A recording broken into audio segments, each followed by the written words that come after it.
Grab your cocktail and get ready for this episode of the Old Fashioned Masonic Podcast. Welcome to the Old Fashioned Masonic Podcast, where we talk all things Freemasons while drinking an old fashioned. I'm Brian, and we have an extra special guest today. We'll explain why he's on later, but it's my honor and privilege to introduce to you Charles Hofferber. Charles, welcome to the Old Fashioned Masonic Podcast. Thank you very much, Brother Brian. Byrd. Yeah. So, you've seen an episode before? Yes. So, as you know, we like to know as much about the man and not just the Mason. So, push Masonry to the side. Tell everybody who Chuck is. I feel like I'm an older man, but you know, they say, ask how old are you? And I say, Not doing it. I'm old enough to know better, but too young to care. Right. Yeah. I was born and raised in the Panhandle of Oklahoma. And so I was pretty high in my academic endeavors, and out of high school, I had an appointment to the U.S. Naval Academy. And I was on my way, and I went for my last physical, and the astigmatism in my eyes changed. I didn't get to go. They rejected me on medical. Okay. Yeah, so there I basically went to 4 or 5 different universities before I finished my degree, working my way through finishing my degree. My career was in computer technology. I started as in systems programming on IBM mainframes, and the hardware component, parts of it. I worked in a hospital system in Oklahoma City for about 15 years, worked up through the management ranks. I did a lot with networking, large multi-million-dollar capital budget expense, operations projects and stuff. And my first wife, I had 2 children. They're adults now and well launched. I picked up 2 stepdaughters with my second wife deceased, and that I branched into or changed into working as a senior sales engineer for international telecom companies. In 2010, I got laid off. I looked for over 2 years for a job after the crash in 2010. I didn't find one. I've been dating my wife Lily now. She's a Ukrainian pediatrician doctor, and I moved to Ukraine in 2013, and we have 3 young children, 10, 8, and 6, girl, boy. I've been on disability for probably 8, 9 years plus. I've lost track. I have gradually recovered some. I'm still not fully functional. I function physically sometimes 2 to 4 hours a day. Sure. So now that we know who Chuck is, walk us through the abridged version of your Masonic journey from when you became a Master Mason up to where you are now as the Grand Chancellor for the Grand Lodge of the Ukraine. It's a little bit similar to Brother Lowe, okay? And in Guyman, where I was born and raised, my mother and grandmother were Eastern Star. My mother's father was a Mason. My father wasn't. And when I was a teenager, I went into DMLA. And the chapter dads taught me the floor work, the ritual work. I went through the offices, and I I advanced to Master Counselor of the D. Malay chapter. And I had always had this desire from then to be a Mason. So I exit, high school. I didn't go to the Naval Academy. I started going to the university, and it was always my desire to get to the point where I could become a Mason. So I was in my 20s. I was working at the hospital. I had a brutal job that was often 60, 70 hours a week, on weekends, on holidays, at nights, and early mornings. So I looked at trying to decide where I wanted to look at joining a lodge. Well, I looked at Edmond, Oklahoma, where my house was, and it was about a 20, 30-minute drive back there from work, but it was often difficult for me to get out on a regular schedule. So then I looked at lodges kind of close to the hospital, and I selected Siloam Lodge 276, which is my mother lodge in Northwest Oklahoma City. And I drove by this building, and it's huge. It has 3 full-size lodge rooms inside it. It has a banquet area that'll seat 500 or 600.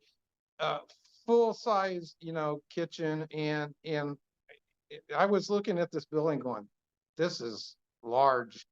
So I didn't even make any introduction. I did like Brother Lowe. I went up to the door and rang the doorbell, and the secretary of the lodge came, and I introduced myself, and I said, I'm interested in becoming a Mason. And he was like, okay, come in and speak with me. And it was past Master Dwayne Frisbee. He was the secretary of the lodge at that time. And so we went in his office, and I'm sitting there. And he says, okay, why do you want to be a Mason? Well, I was Master Counselor at D. Malay, and I've always been my desire to become a Mason. And he got into, well, where were you in D. Malay? I said, in Guyman, Oklahoma. He's like, really? So tell me about, your D. Malay experience and stuff. And I told him, one moment, I got an ambulance passing by. We can't hear it on this end. Yeah, but I hear it. So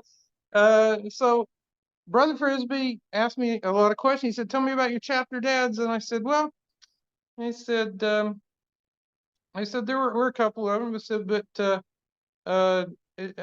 chapter dad, Aubrey Earhart, he taught me the floor work. He taught me the flower talk. He taught me ritual work. And he's really the one that I would say mentored me, okay, and encouraged me. And he looked at me, he goes, really? And he said, yeah. He said, come with me. I want to show you something. And I was like, okay. And so he takes me walking outside the building. And we're walking to the far end of the building. And I'm like, hey, what's going on here, right? And so he took me to the front corner of the building and showed me the cornerstone of the building. Sure. And it was leveled by Grand Master Aubrey Earhart, my chapter dad. So from there, I was working. Probably the worst decision I made in my life was I dropped out of the officer line at Siloam. But looking back, it's like one of those two-edged swords, because we took on some major system projects that just, I was working 70, 80 hours a week for about 3 years.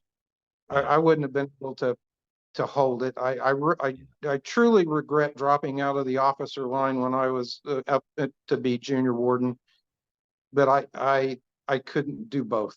I could barely do the work at that level. So later on, then I moved to Texas, and I lived in Allen, Texas, which is a little bit south of Denison from where Brother Lowe lives. Okay. Yep. And he and I had a good conversation, because Of course, I went to school in Durant, which is north of Denison at the university, and so Allen Masonic Lodge, um, 1435, I think. I get all the numbers mixed up sometimes, but I'm an endowed member there, and I truly love the brothers at Allen Lodge. It's been a long time since I've been there. I joined the Dallas Scottish Rite, and a brother at the Dallas Scottish Rite asked me to come help him as an officer in John L. DeGrazier Lodge on Northwest Dallas. Yep. And John L. DeGrazier, 1349, when I was master of the lodge, we started the process to assist Dallas Lodge 760 that needed a meeting place. We owned a building. They had sold out of the building they owned in downtown Dallas and needed a meeting place. And I was like, they're like, it's a big process to get through the lease, and get a lease document signed with the Grand Lodge or approved and da. And I said, you don't need a lease. They're like, what? I was like, you need a place to meet. You're welcome to come meet for us. Our general rule is we split the operating expenses, the utility bills, etc. Yeah. All you have to say is you want meeting dates you want, you're welcome to come. Right.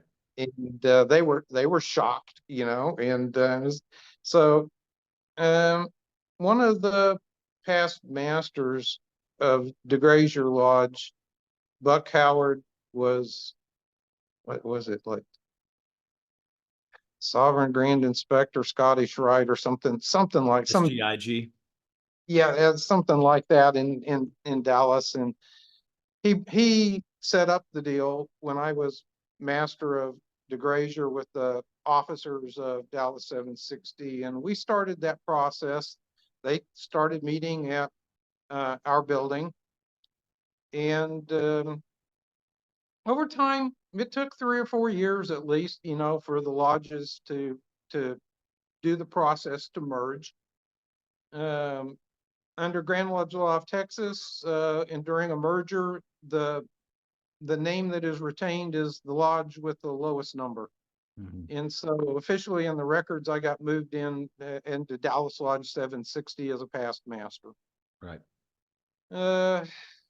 I was at that point where I was had got laid off in 2010, and my good friend and neighbor, brother Abdullah Aaron, is a Turkish brother from Sinop, Turkey. And brother Abdullah, after I wasn't having any success getting a job for a year or two, and I'd been dating my wife Lily, he's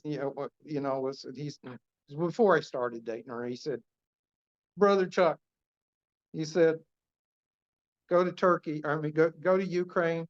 He said, "You see me and Tanya. She's from Yalta in Crimea. She was Ukrainian from Yalta." He said, you see us, we're happy.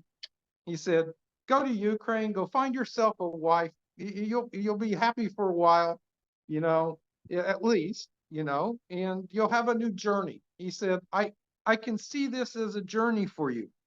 And I was like, "Oh, brother Abdullah, what are you telling me?" Yeah. He says, "I can see your nose and you can't." Yeah. Yeah. He said, "Take my word for it. Take the adventure and go." Well, I looked at him, I said, "You've never been wrong before. You've never lied to me about anything. I'll try it once." So I want to backstep a little bit to a thought. I went through the degrees at Cylon Lodge 276. And after I had been raised a master, Brother Frisbee, I still see him in my mind as he was talking to me. And he said, "I don't know why." He said, "But I see in your future international travels of a Masonic nature you can't imagine. And I was looking at it going, what? It's one of those things that you just, it sticks in your mind. Okay. Right. So on Brother Abdullah's advice, I ended up making the journey to Ukraine. I married Lily. I moved there in 2013. I got really sick again. And my wife, Lily, is a pediatrician doctor. She had an adult doctor work with her. This adult doctor diagnosed me with like late stage Lyme disease. Right. I couldn't do much physically, but there were two Masons in Mykolaiv, where I lived in the south part of Ukraine. It's near the Black Sea. Kherson, where a lot of the war is active now, is about 60 miles southeast. Okay, Odessa's to the west. And these two brothers and they would take me to attend lodge in Kiev, to 3 Columns number 1, the Ukrainian Lodge, where they were members. They would pick me up at 5 a.m. in the morning. We'd drive a couple hours, stop for breakfast, and we would arrive at the lodge building about 11:15. About a 6-hour drive one way. Wow. In Ukraine, lodge meetings are typically held on Sundays, and they usually start about noon to give the brothers who travel time to arrive in the morning. And they have their meetings, and our meetings typically lasted from noon till 4 or 5, and then we have a fraternal agape and our meal. We'd change our clothes and get back in the car and drive back home. Right. Arrive home about 1:30 in the morning. Now for me and my physical condition, it would wipe me out for about 2 or 3 days. I'd be in bed for 2 or 3 days from that one day of activity. After that, I started attending Immortality Lodge number 8 in Kiev. And I'd go to Kiev by myself, ride the train, go to the lodge meetings. Immortality Lodge number 8 is the English-speaking lodge for foreigners in Ukraine. It uses and works in emulation ritual from the UK. And it started with the master of the lodge asked me, would I help? Okay. I said, absolutely, I'll help you. What do you need help with the most? He said, I need a steward. I said, done. I will take care of the meals and agape for the lodge. And I did that for about 2 years.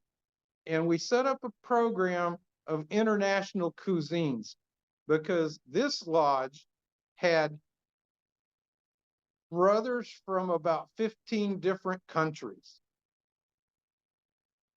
Honestly, it's like the UN of Masonry. Okay. Right. They're brothers from Turkey, from Greece, from Italy, from France, from Germany, from Bulgaria, from Germany, from the UK, Canada, several states of the USA, from some Africa, from Cameroon. One of our brothers was from Cameroon in Africa.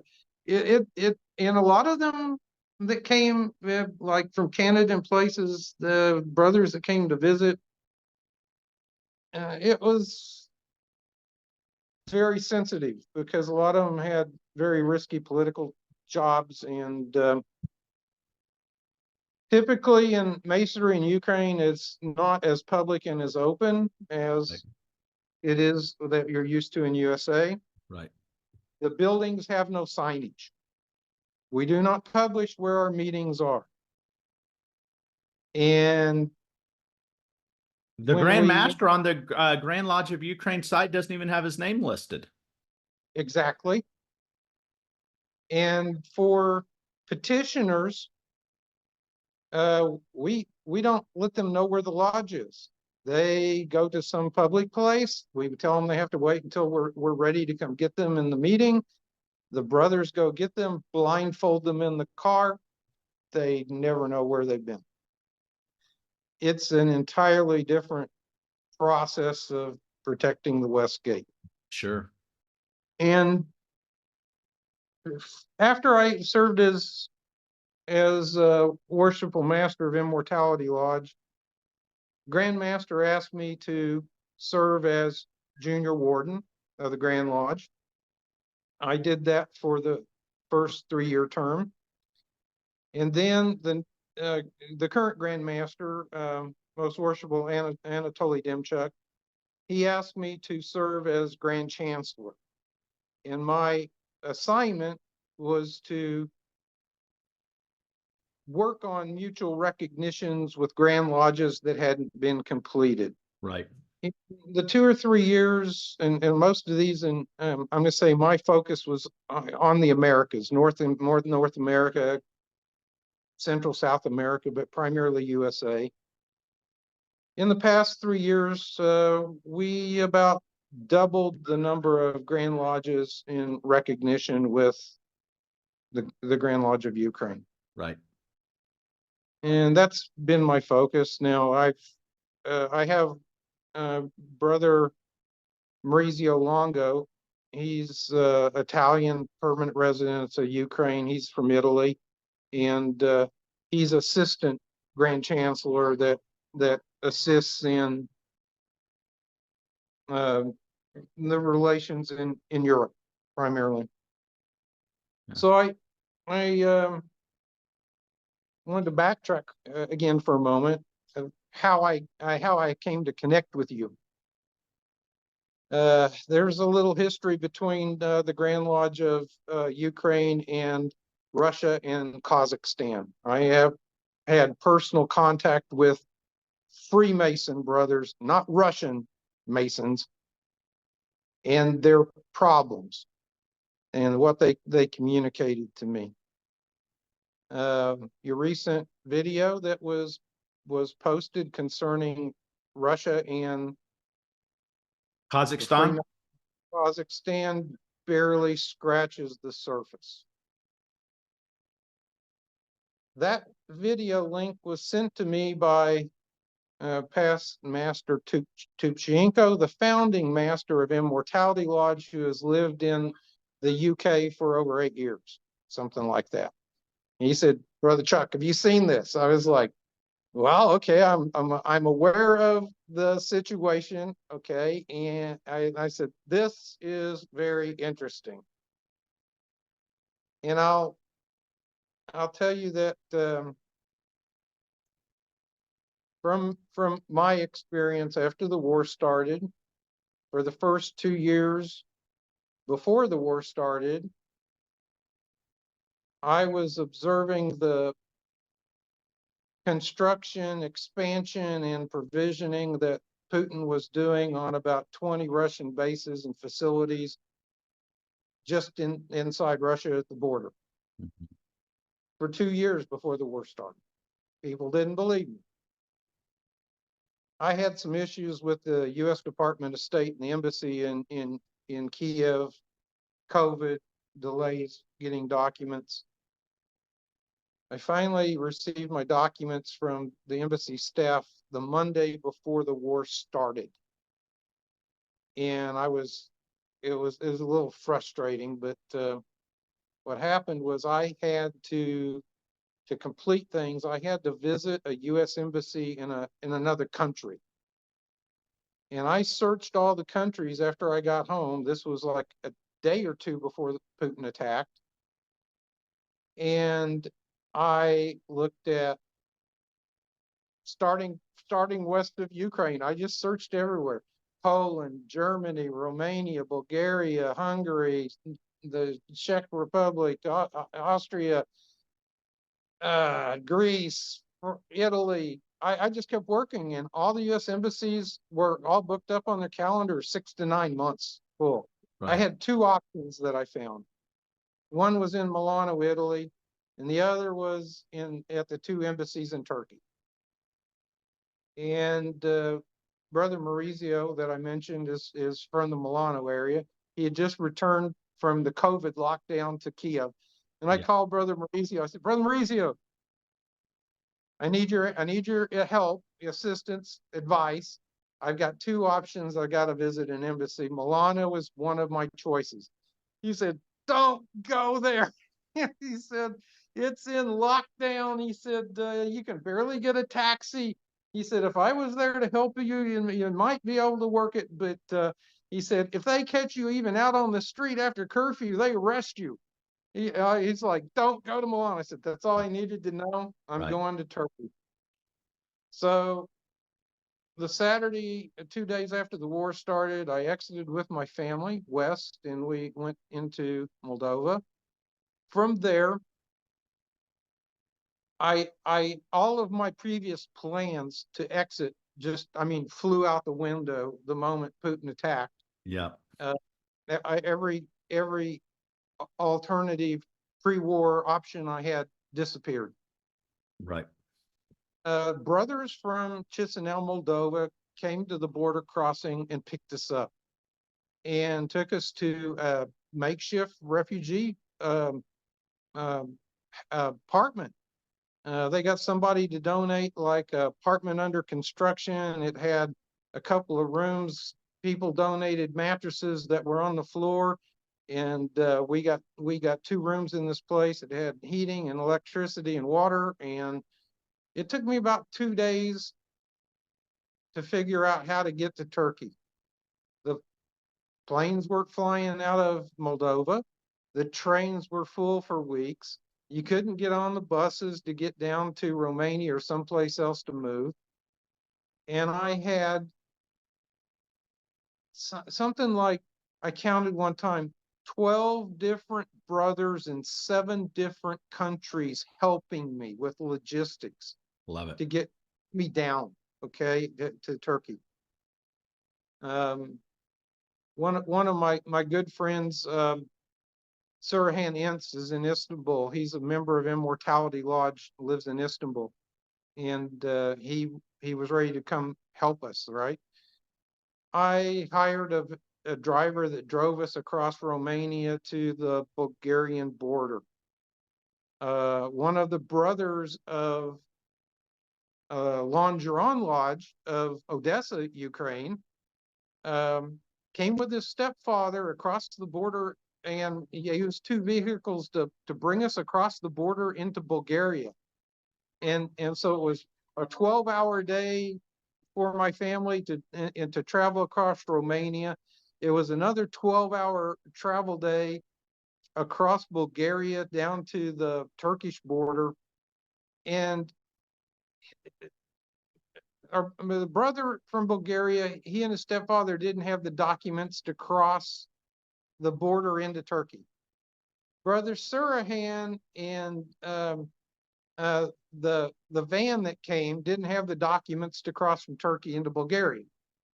We got out of the vehicles on the Bulgarian side, my wife and our 3 young children, and we walked across this vehicle crossing. It is not a pedestrian crossing. Right. You know, you have these disinfectant sprayers that the cars drive through that spray the bottoms of the cars. We had to walk through those to get to the Turkish side. Right. And when we entered,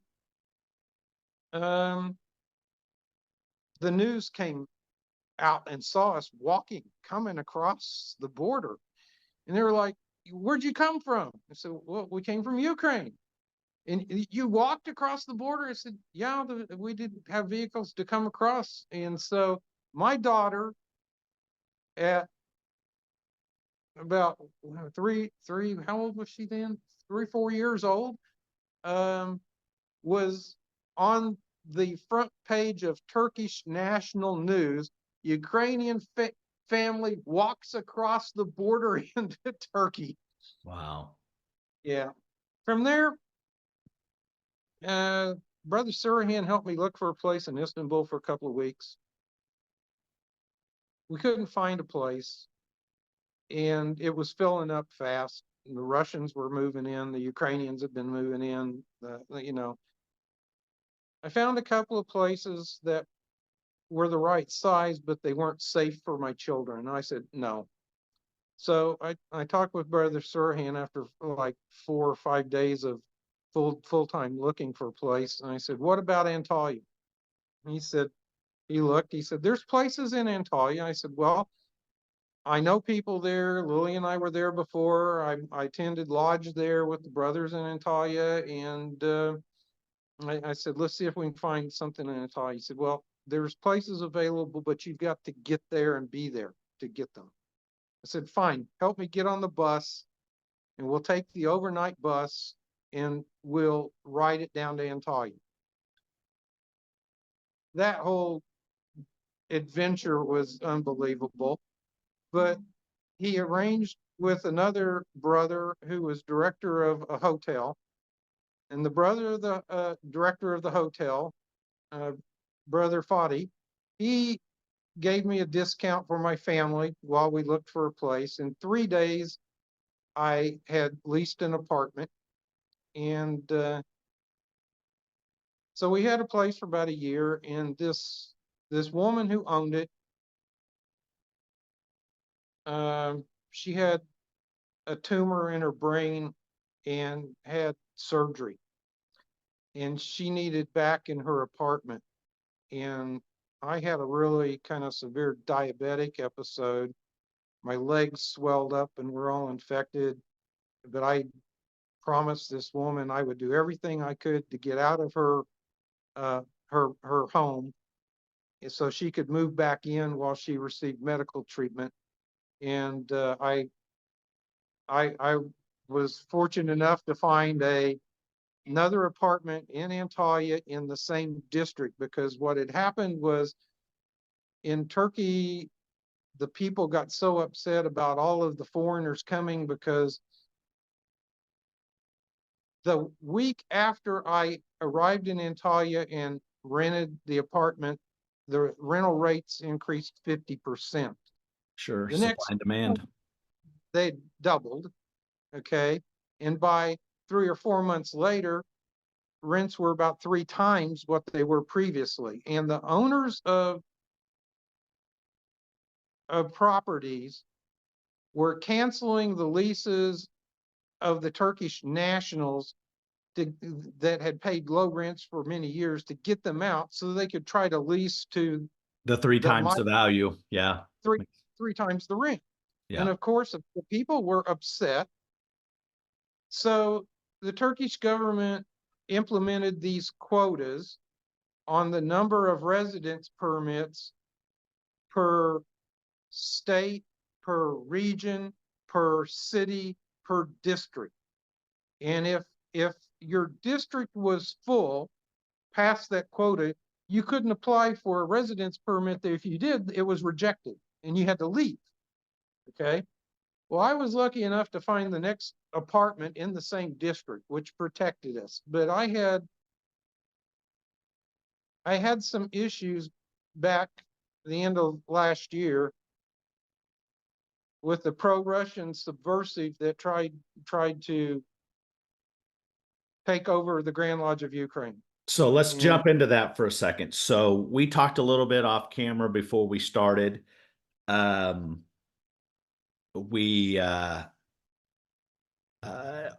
Bogdanov, he's obviously following this channel, maybe others. Yes. We've communicated back and forth, and he didn't like he didn't care for the piece about the Putin straw man. He certainly didn't care for the piece about the Kazakhstan takeover. And then when you and I were talking off, you didn't even bat an eye when I said, hey, the word is on the street that there's a hit out for old Byrd, and you didn't even bat an eye. No, No, because several months ago, when we had the issues with this pro-Russian, he threatened the Grand Master. He called for his immediate resignation. He accused the uh, the Grand Master of misappropriation of humanitarian aid funds. Okay, he was obviously trying to get control of those. His complaint, since it was against the Grand Master, was in writing. The Grand Secretary forwarded it to the Grand Council of past Grand Masters, who reviewed it. It was unanimously rejected. And at that point, this expelled former pro-Russian. He sent out his list of complaints, and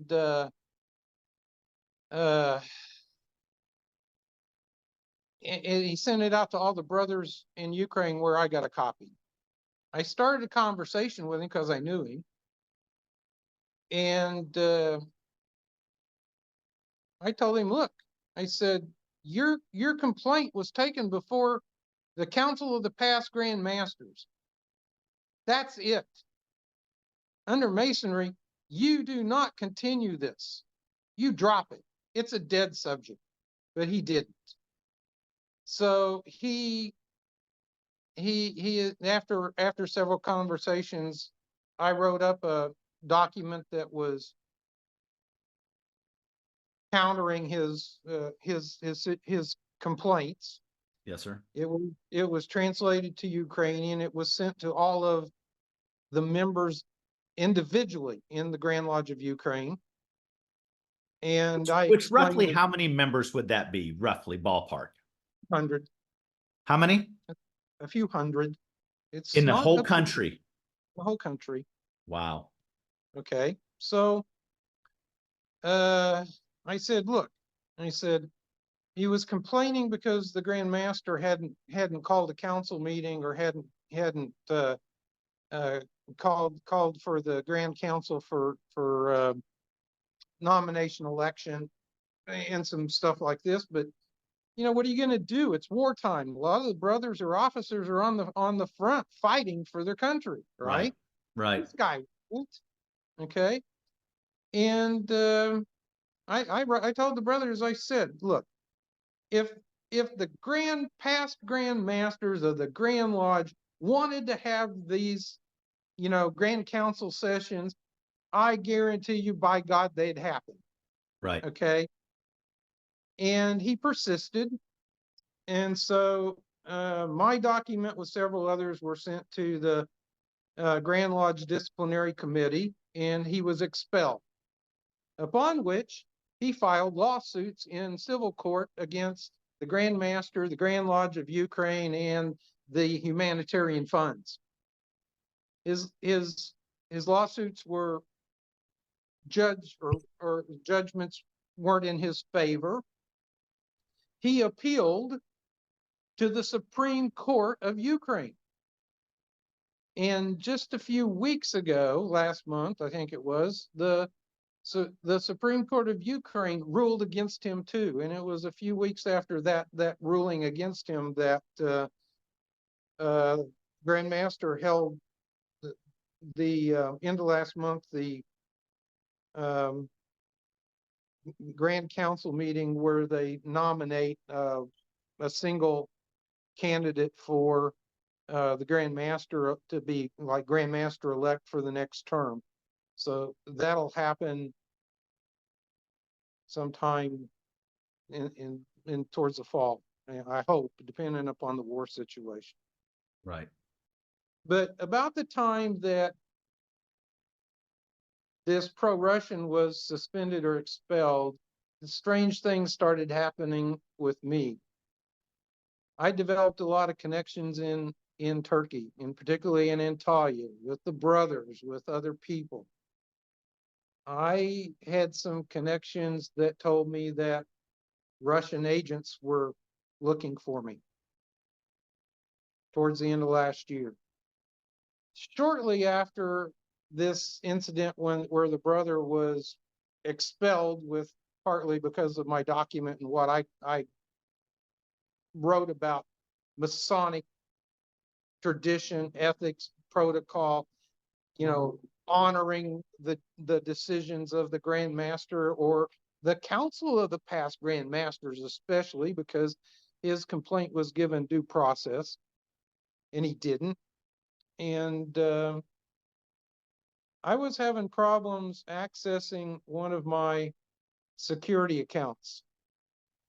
And I finally got access to it, and I checked the security violations, and there were 40 plus IP addresses from Moscow attempting to do a brute force attack on my account. Now, previous to that, over the previous couple of years, while the war had been going on, I was aware of occasional attacks, one or two. But after this pro-Russian was expelled, it was, a brute force attack trying to get in at me. Well, as we discussed, that was interesting because before you had talked about that, I don't really talk about the security that I have on our stuff and Okay. But in the last couple of days, I had 10 malicious attacks that were thwarted. All different IP addresses from, let's just say, just not from the United States. So, yeah, that's unfortunate. And From former Soviet countries, yeah, and they're distributed. I've had those too. yeah, and I'm not going to just say it has anything to do with what's recently been published, because that'd just be that'd be crazy for me just to insinuate that. However, I'll tell you, coincidence is interesting. That you've become a target. Okay, they don't like criticism. So Yeah, and I think criticism is different than when we're submitted documents. You saw some documents that you hadn't seen yet that I provided to you. It's really weird that this platform. Let me talk about these documents. Okay? Yeah. There's a history there with the Grand Lodge of Ukraine, the Brothers in Kazakhstan, and the Grand Lodge of Russia. Right. I've requested from Grand Master Most Worshipful Anatoly Demchuk if I can talk about this in further detail. And until he gives me permission or whatever, I'm going to kind of be very brief about this. I think that's fair. I think that's fair. I met several Freemason brothers from Kazakhstan years ago. These three lodges that the Grand Master of Russia and used to establish the Grand Lodge of Kazakhstan are not Freemason lodges. They are political pro-Russian organizations. And the Freemasons that I met specifically told me that unless you were a pro-Russian politically, you were not permitted into these three lodges. They got rid and expelled and pushed out all of the patriotic Kazakhstan Masons. There were more than three lodges in Kazakhstan at that time, but the Grand Lodge of Russia used the three they controlled and the three filled with Russian political party activists to establish that Grand Lodge. I personally do not consider it legitimate. I do not personally consider those three lodges democratic, free Masonic lodges. And to get to that point, there's a large history back there, and you would really need to talk to these brothers in Kazakhstan. But the reason that you receive a document from them explaining what's going on that is unsigned with no names is because they're scared for their lives and the lives of their families. They were scared years ago when I met them. They cannot put out their names and tell you who they are, telling you what's going on. They will be killed. I'm sorry, that's reality. Right. Okay. Now I met these brothers and Grand Master of Russia complained to the several Grand Lodges in Europe, and the Grand Lodge of Ukraine was put in a position where we had to withdraw. And a similar situation to that happened several years in the Republic of Georgia.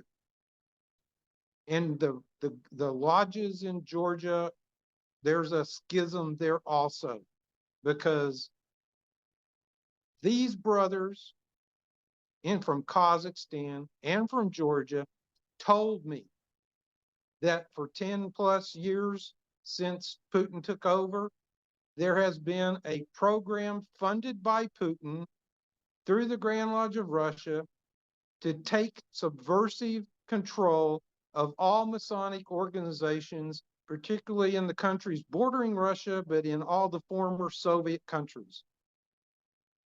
They're after me because we've been able in Ukraine to keep them from damaging us, from taking control. It's not been easy. But I've got news for you.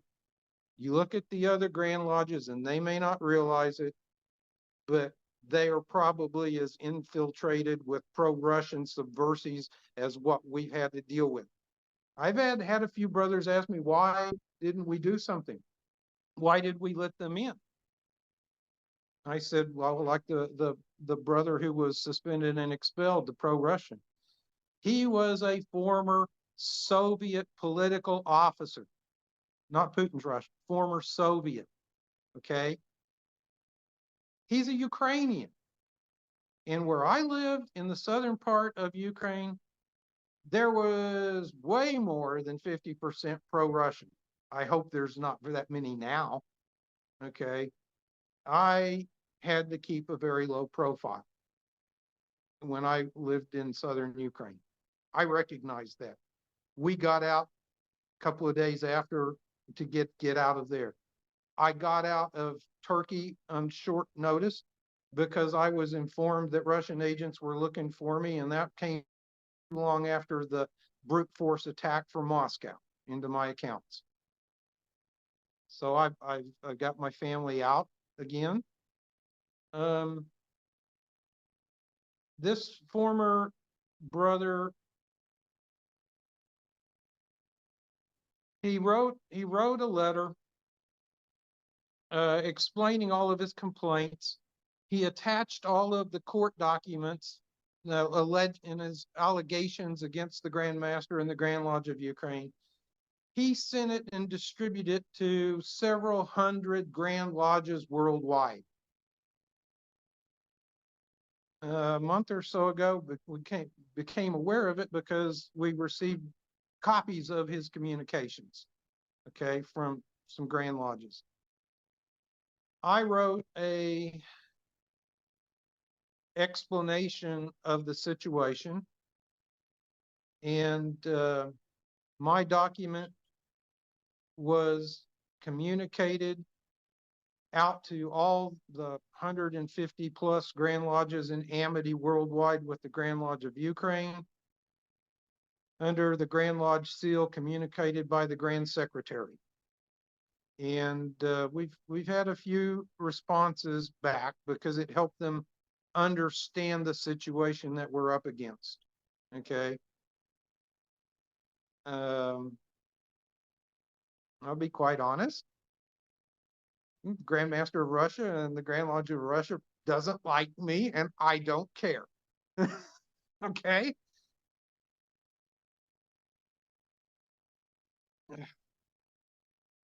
Like you said, there's multiple stories to other sides. Before I can tell you the background of what has happened to the Grand Lodge of Ukraine and the involvement with Kazakhstan and the Republic of Georgia, I'll have to have permission from the Grand Master Makes to sense. really dive into that detail. But Yeah, makes I sense. just 2 cents is what I was told personally by these brothers from Kazakhstan. They did not want to be controlled by the Grand Lodge of Russia. And these 3 lodges that were established became pro-Russian political activist lodges. And if you notice in the letter from the Grand Master of Russia, he says the Grand Lodge of Russia was the sole establisher of the Grand Lodge of Kazakhstan with these 3 lodges. It was not done in democratic tradition of Grand Lodges where 3 or more Grand Lodges sponsor Right. Grand Lodge in the establishment of a Grand Lodge, and there's a reason for it. Yep. Well, Chuck, Like, you have no, literally blown my mind. There's we could talk for hours.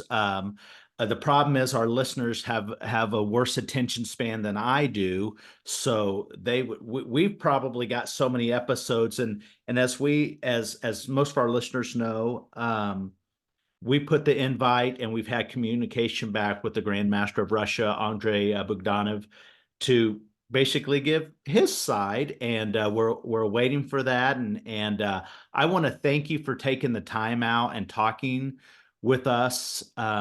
It's it's crazy just to even think that Masons are even talking about anything like this, and in such what we would say such an off limits approach of touching each other up in lodges. It's just a crazy thing to me. um, it's a reality. Yeah. And, um, this this experience that I've been through the past 10+ years in Ukraine was quite an eye opener for me. I want to tell you about something I experienced early in my visits to Three Columns Lodge with the 2 brothers when I used to travel there with them to go attend meetings. I was sitting in the meetings. It was held in Ukrainian. I wasn't very fluent in Ukrainian, but I could get the gist of what was going on. And they would do the blind interview of these profanes for their petitions. They'd made it through the 3 or 4 phases, okay? And something would happen in the Q&A in the blindfolded interview, and they'd get rejected. And I'd go out from the meeting, I'd grab one of the brothers that spoke English, and I said, explain to me what happened with so and so, okay? His answers that he gave were not the same as what he told the 3 masters when they interviewed him, or his answers weren't from the heart. They were rehearsed. They were coached.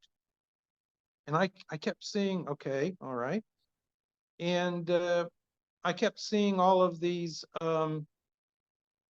profanes being rejected, meeting after meeting after meeting after meeting, rejected. And so we're on the car on the road home one night, And Brother Dima was secretary of the Three Columns Lodge, and he and Brother Vova were talking, and I was like, brothers, he said, explain to me something. Why are you rejecting so many profane applicants? He said, there's been efforts to infiltrate Masonry.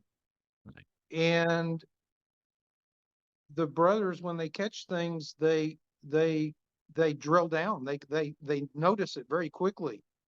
And so these people are rejected. And I was like, okay, how many petitioners have you had in the last year, and how many have you accepted? So Brother Dima was secretary, and he thought for a minute, and he said, approximately in the past year, we've had over 100 petitions, and we have accepted 3. Wow. 3 out of 100. Now I got to tell you, Masons in Ukraine and the brothers in Ukraine, even with the problems that we've had, they are tight. They